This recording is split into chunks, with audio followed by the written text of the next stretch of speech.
Good afternoon, ladies and gentlemen, and welcome to ICT's podcast series during the coronavirus Counter-Terrorism. Today, I'm Itai Hanman, and I have the pleasure of being joined right now over Zoom chat, not in studio as we are still at home and not back at work yet. But over Zoom chat, we have advocate Michal Cotler-Wunsh. She is a PhD candidate at the Human Rights Under Pressure, Ethics, Law, and Politics at Hebrew University. She is also a legal advocate for the Golden family and the soldiers and civilians captured inside Gaza and being held captive by Hamas. Advocate Cotler-Wunsh, how are you doing today? Very well, thanks, Itai. I really appreciate you taking the time and speaking to us a little bit about this subject matter. Is sometimes it feels like this story gets buried and lost. These people have been in Gaza since 2014.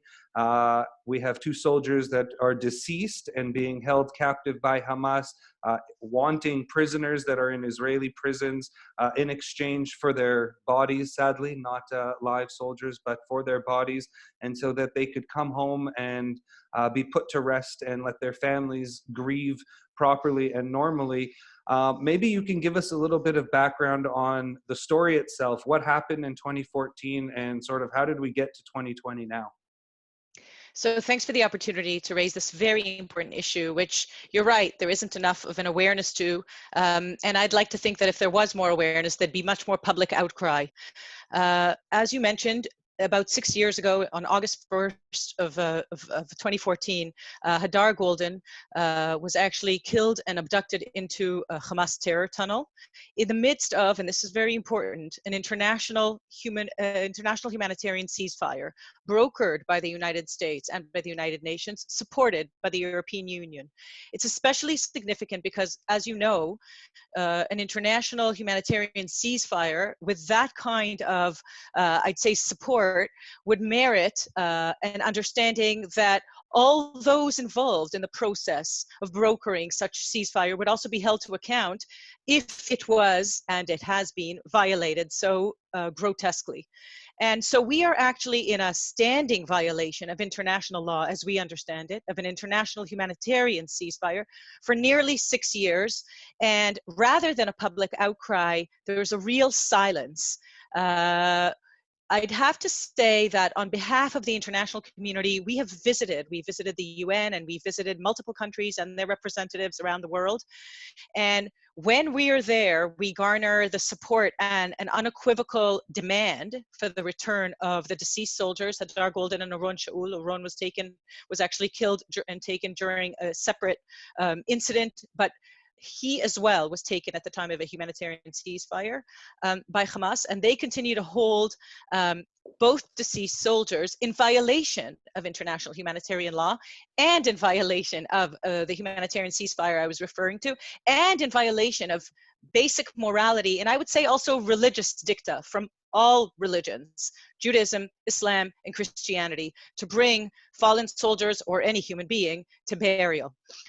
You rightly referred to the family's plight and struggle, which I'm helping in any way that I possibly can on the legal front, because I believe that it undermines the very law that the institutions mandated to be trustees of international law, in fact, by international law, are accountable and should be holding Hamas to account for. And the families have been almost alone in the struggle. It's a very difficult reality, and so I'm grateful for the opportunity to raise awareness to it, and with hope that people understand that this transcends politics, it transcends geographic borders. It's a matter of, as I said, humanitarian law, international law, basic human decency, and ethics. A lot of lines Hamas is crossing by holding these soldiers captive and the two civilians as well. And when we look at it, and as you mentioned, there isn't enough press about it. There isn't enough public outcry about this situation. And I'm sad to ask it in this manner, but do you think that that has something to do with the fact that both these soldiers are deceased? And when we saw the previous situation with Gilad Shalit, he was alive, and there was a lot more outcry, if you will, to bring him home. There was videos that were produced to show us his his time in Hamas captivity, showing him alive, etc. Does that pull on the heartstrings of the public more? What is the reason behind it?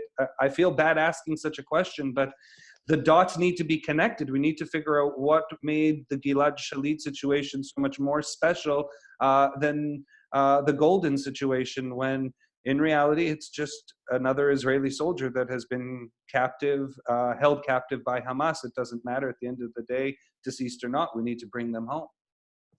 It's a very important question, Itai. You need not apologize for it. The understanding that we have over the last 6 years in the struggle, as you say, as well for the civilians, and the understanding of the international community and its responsibility is that actually we've been held prisoners to an equation that was dictated and is dictated as we speak by a terror organization that uses terror tactics in order to enable the rhetoric which we use: price, alive or dead, prisoner swap. And instead, we've actually not only challenged the paradigm and demanded a paradigm shift, but offered an alternate paradigm. An alternate paradigm seeped in my expertise in international law, which we call humanitarian for humanitarian. And it's very important we have this conversation in the context of COVID-19, because actually COVID-19 presented a tremendous opportunity, hopefully not yet a missed opportunity, but a tremendous opportunity for the public to understand, and for world leaders to understand, and for us to understand the meaning of what humanitarian for humanitarian means. Because as we speak, Hamas was actually brought to its knees in a situation where we could have dictated the paradigm.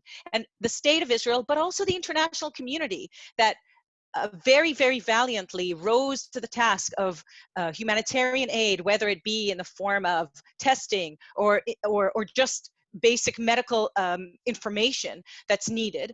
And it is needed. And for the sake of the citizens on the other side of the border, there are humanitarian needs, except that this was a prime opportunity to explain in a very real example, and not just in theoretical terms, what humanitarian for humanitarian actually means. Because if there are humanitarian needs on the other side of the fence to the 2 million people also held hostage by the same terror organization and continuously to be held hostage if nobody challenges them, then this was an opportunity to say Israel has its humanitarian needs as well. And its humanitarian needs are the return of 2 civilians and 2 soldiers, deceased soldiers that have been held for nearly 6 years, all 4 of them. And those are Israel's humanitarian needs. So humanitarian, the concept of reciprocity in international law and complementarity, the real issues that haven't been raised, neither by the state of Israel nor by the international community that either commends Israel or threatens Israel for humanitarian support and aid to the 2 million citizens, as I said, who are held as hostages, held as human shields, not only in the state of war or operations, but in their everyday lives. And this was the perfect example. And so when I say, I hope it's not a missed opportunity or another missed opportunity, that's what I refer to, that need, an imperative for a paradigm shift, which has actually guided us for over 50 years, the state of Israel, when I say us, but also probably Western democracies, that the terror organizations, and in this case, a genocidal anti-Semitic terror organization, is the one to dictate the paradigm or the equation under which we function. And so our call, the Golden family's call right from the outset was, this is the opportunity to flip the equation, to turn the holding of hostages in this way, dead or alive, that's irrelevant. That's not the math we should be doing. To turn that equation on its head and say, this must be a liability on terror organization. It cannot continue to be an asset because it'll keep growing. And you know what? If we don't sort of push back and say, unacceptable, this is an unacceptable equation, why shouldn't it? Why shouldn't the price keep growing? And so thank you for that opportunity to explain that. And you just made mention of the price and how it keeps growing. And that brings me to my next question. And again, connecting the dots between the last prisoner exchange and the one before that and the one before that. And one common denominator, I would say, between the Gilad Shalit situation and this situation is the current prime minister.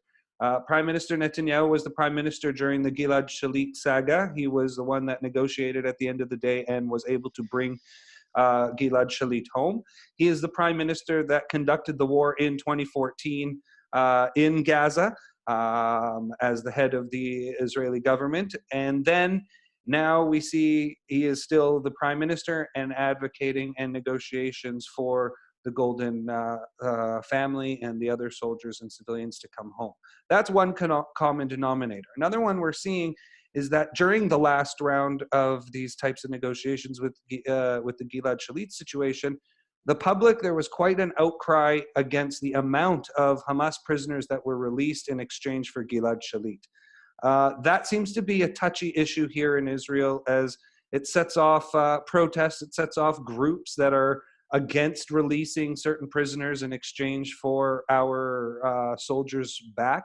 I'm not giving an opinion one way or the other. I don't think that that's a fair thing to do, to judge. A, I don't have children, and B, I don't know what it would be like to have someone left in captivity and held by a terror organization.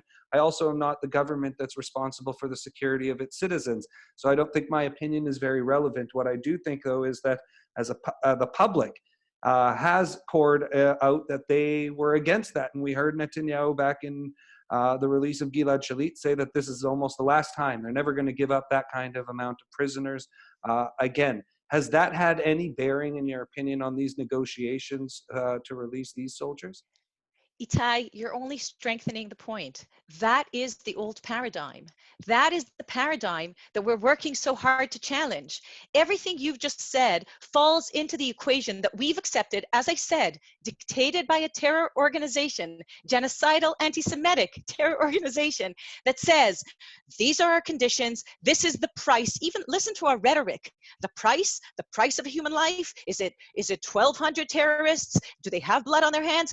We fall right, but the second we go there with a conversation, we have fallen into the trap of that paradigm, which is a false paradigm. And you know what? Above and beyond everything else, not because I'm so smart, it has failed. It has colossally failed. It's an unsustainable paradigm. So as I said, we suggested humanitarian for humanitarian, seeped and founded upon principles of international law. But we are open to any alternate paradigm. The only thing that I'm not open to is this continued, without even realizing, falling back into the old paradigm, being pulled back into it. And the minute we enter that conversation, are you for or against prisoner swaps? How many? Who?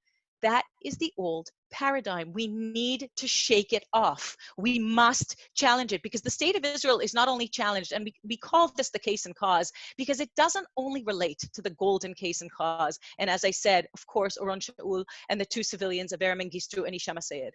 It also pertains to the entire understanding of the state of Israel in the international arena, whether it be at the ICC, whether it be in its ability to battle for public opinion on the international battlefield, and that is a battle as well. And until we challenge that paradigm, we're basically not fighting with one hand tied behind our back, we're fighting with both hands tied behind our backs without even giving it a fair fight. At the moment, the battle is being held in absentia, without us there, at the UN, in the international arena, and this case is only one place where I recommend to begin. It's part of the solution and not part of the problem. It lights the way for us to be able to, what I call, be able to rise from the docket of the accused in the international arena, because it utilizes the language of rights. It utilizes international law in the way that our enemies and our friends are using, in a language that they can understand. When we speak the language of security, or that existing paradigm that talks about terrorists with blood on their hands, there are no countries that are beacons of human rights, or whether we agree with them or not on specific issues, and whether we think they'll support us or not, it doesn't matter. If we don't speak their language, they can't understand. And the reason I know that is when we were at the UN and met with the Secretary General, with Antonio Guterres, when we meet, as I said, with representatives, foreign ministers of very significant countries that say, absolutely, we call for the unconditional release as a first and confidence building measure before any other economic projects, before any other humanitarian assistance is being sent. Well, they understand that language because they use that language, and they draw their mandate from that very international law, which is being violated day in and day out. And they're held to account, except the state of Israel is not holding them to account at the moment. The state of Israel, on every international stage, And actually, the president took the Goldens with him and Zahava Shaul with him to the Bundestag. And you have to understand that until the state of Israel, the official state of Israel, it's not the role of the families. It's really not. And that's why my need for the public in this case to get involved is to call on our leadership to understand this is not the role of the families. This is really the plight of all of the Israeli public to demand from its leaders to challenge this paradigm, because it happens to be randomly their child. It could easily be my child tomorrow and anyone else's child the day after that.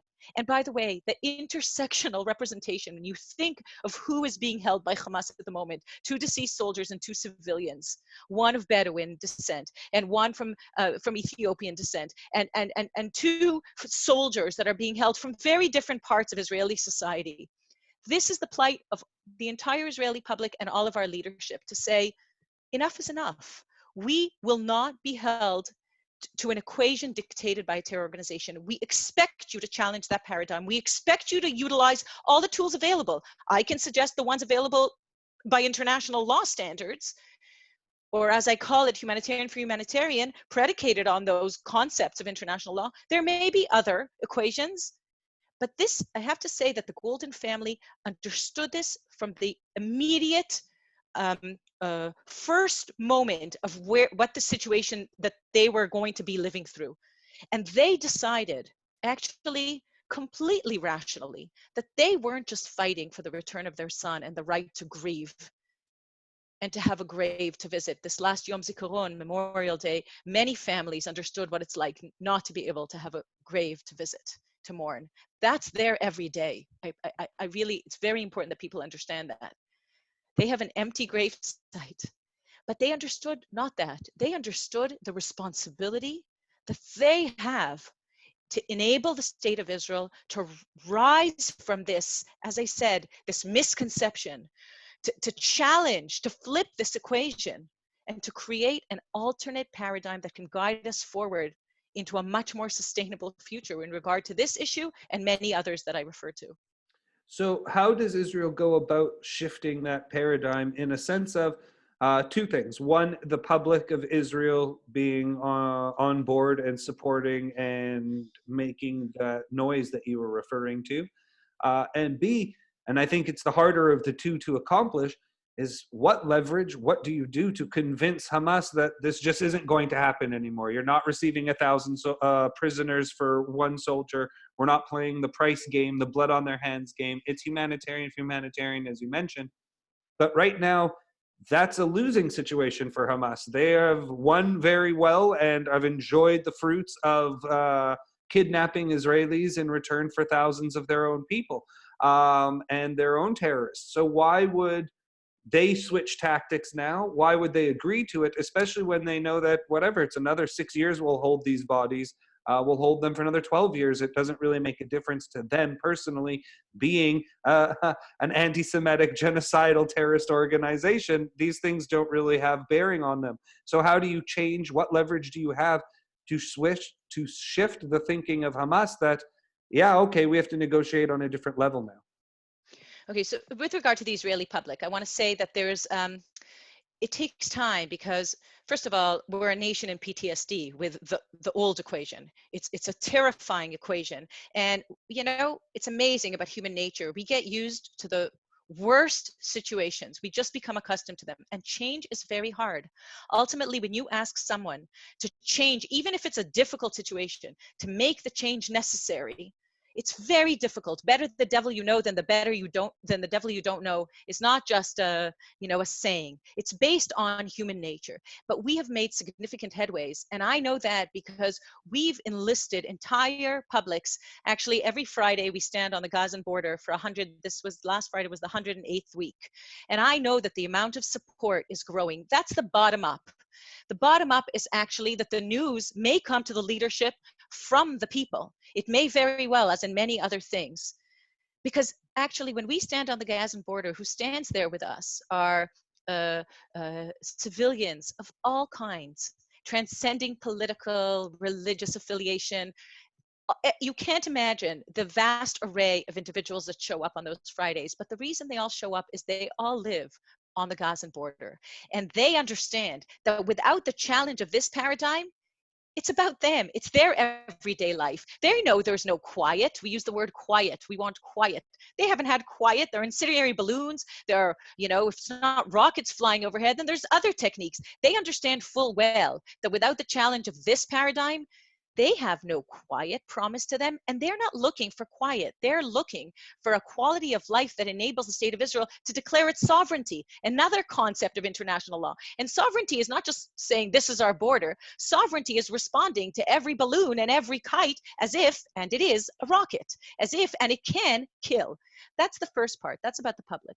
Regarding Hamas, the truth is, I have no interest in what Hamas believes or doesn't believe. I have an interest in the international community that's advancing economic projects, that's advancing humanitarian aid. As I said, this is a perfect time to be having this conversation surrounding COVID-19, because this is yet another opportunity which we've had, or leverage, as you called it, to say 100%.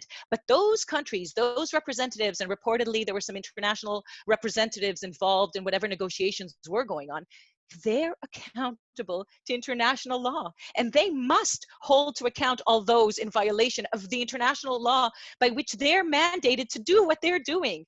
And if they're not called to task, among other things, by the state of Israel, and of course by other countries who understand the severity of enabling international law to be trampled upon, their role is to uphold, promote, and protect the values of international law. And so if humanitarian aid keeps flowing, and it does, into Gaza unconditionally, if a hospital is being built and a pipeline is being built, and I'm not talking about water, and we can't imagine, right, that we're going to prevent water and electricity, basic human needs. I'm not talking about that. I'm talking about tremendous projects that are taking place. We know they're taking place. And I'll tell you one more false narrative.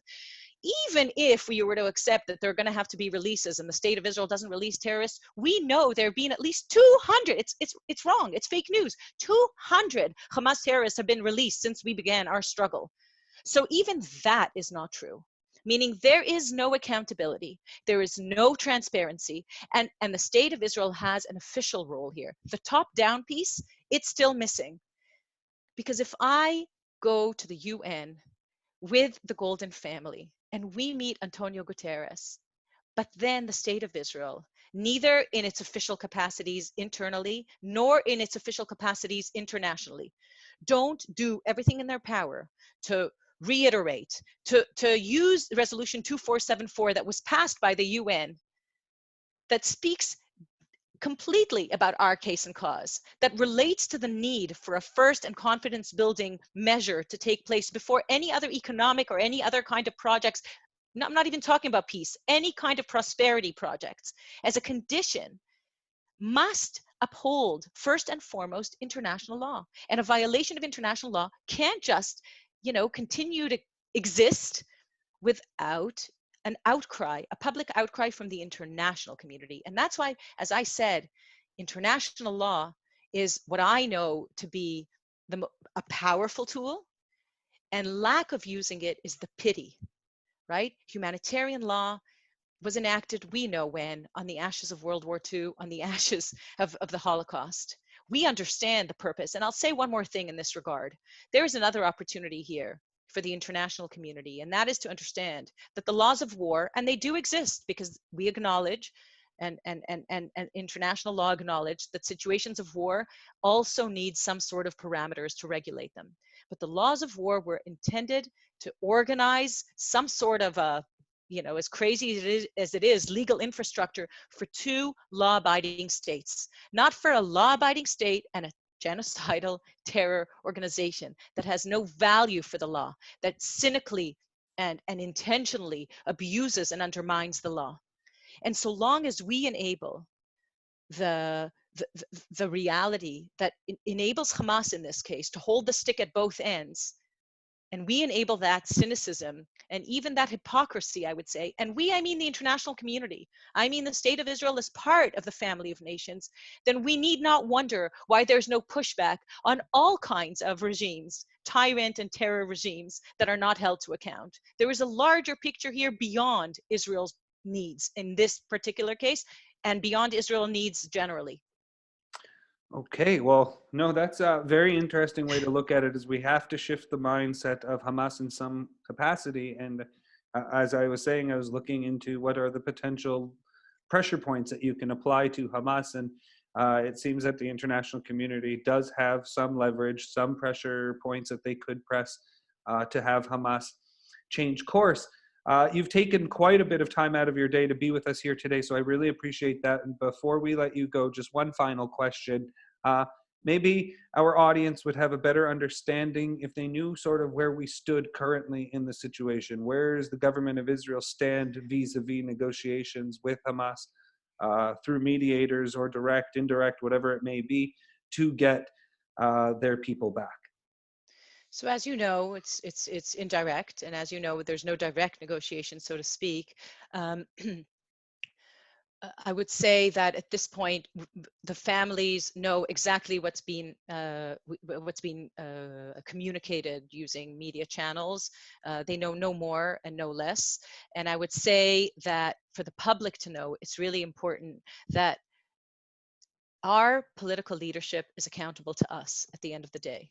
Our political leadership has to be held to account to its voting public. And this issue transcends politics. As I said, it transcends religion, it transcends ethnic origins. This is a pure human rights issue, pure. And where it stands now, and our ability to affect our leadership in order for our leadership to make these demands on the international community, and as a byproduct, have that kind of leverage on Hamas. This is a really, and there's a crack left in this window of opportunity. And as you're having your series around COVID-19, the call to action right now is that I really, really hope it doesn't become a missed opportunity, because COVID-19 still presents that kind of opportunity with all kinds of indirect involvement, international involvement in assisting in Gaza. And that should be something that we keep in mind as we try to challenge the paradigm. Excellent. Thank you very much, Advocate Michal Cotler-Wunsh. Michal Cotler-Wunsh is a PhD candidate at Human Rights Under Pressure, Ethics, Law, and Politics at Hebrew University of Jerusalem. She is the advocate for the Golden Family and trying to bring back our soldiers and civilians back to Israel from being held in captivity by the terror organization Hamas in Gaza. Advocate Cotler-Wunsh, thank you so much for taking the time. Thank you, Itai. I appreciate it very much. Have a wonderful day. You as well. Bye-bye.